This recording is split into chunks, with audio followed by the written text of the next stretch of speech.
highly welcome to my YouTube channel. My name is Grace Okereke, and right on this channel we talk about faith, family, godly marriage, godly relationship, godly parenting, and of course youth and teenage matters. It promises to always be a blessing. Sit back and enjoy this video. God bless you. So today we'll be talking about parenting. Having stayed in the Western world for a while now, there is a trend I've noticed that causes my heart to bleed. And it is the fact that lots of parents are losing grip on their children. They are losing control of their children, and it causes my heart to bleed. Now, I know this can happen anywhere in the world, but it is more prevalent in the Western world, trust me. And a major reason for this is the fact that here in the Western world, children have rights. And these rights are backed up by the law. And they are expected to be respected by all and sundry. You get? So a child goes to school and he's being taught his rights. He's being taught to say things the way they are. He's being taught to express his feelings in any way possible, in as much it doesn't hurt anybody. He's being taught to express his sexual orientation. And then a child wakes up one morning and says, "Oh, I don't feel comfortable being a boy. I think I want to be a girl."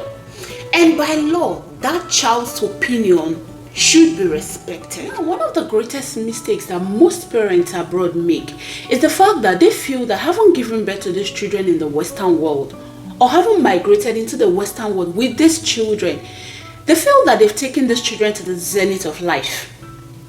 They feel that they've brought these children to the best place in life, which is good. A place where almost everything is made available for the child. And then begin to pursue money, picking up shift upon shift upon shift upon shift to the detriment of their family. I'm in the system. I can relate with the fact that living abroad is synonymous with working hard, because the bills are just so endless.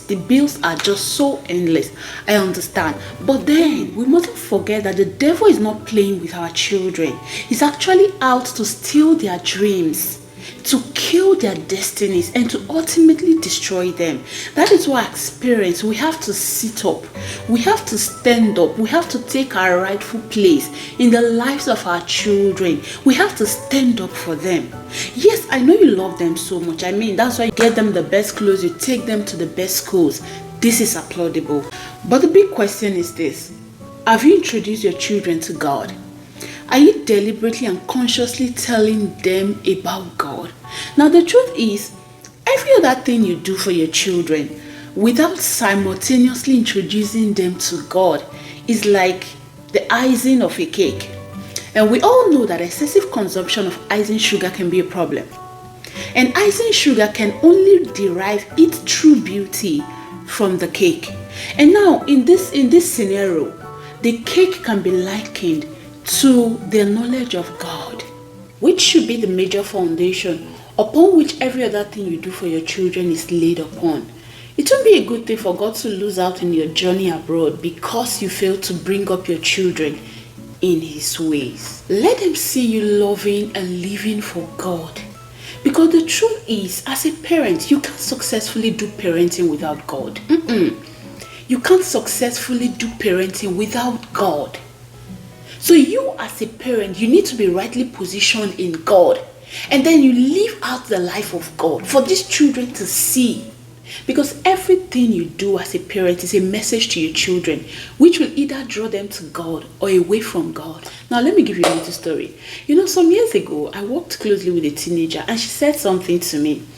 She said, "Auntie, when I grew up, I wouldn't want to get married, but I would like to have a child." I was like, where is this coming from? I don't understand. She said, if what is existing between my mom and my dad is called marriage, then I don't want to be a part of it. But I would like to have my own child when I grow up, but without a husband. You can see how the lifestyle of her parents has affected her negatively. You don't want this, right? So you have to be intentionally concerned about their upbringing. Money should not take their place in your life. I beg you. Take them to church as you used to. Else, sooner or later, they will tell you that church only exists in the mind. It exists in the heart. And of course, you cannot beat them. And when you try to use force on them, they will only go to church just to make you feel good. Not because they see the need to be in church. Before the society configures them with negative ideologies and norms, configure them with the Word of God. Remember that there is only a thin line between being bold and being rude. Teach them the right thing. Create time for them. If you are too busy to open the Bible and teach them about God, remember that the devil is also very busy doing everything possible to attract them to himself, and you can't afford to lose them to him. And thank you for staying tuned to the end of this video. And if this video has blessed you in any way, please don't forget to hit the subscribe button, to like, to share, and of course to leave your comment in the comments section. I want to know your thoughts about parenting in the Western world. Share your thoughts. Let's know how you do what you do. It will be a blessing to someone who knows. Thank you. See you in my next video. Bye.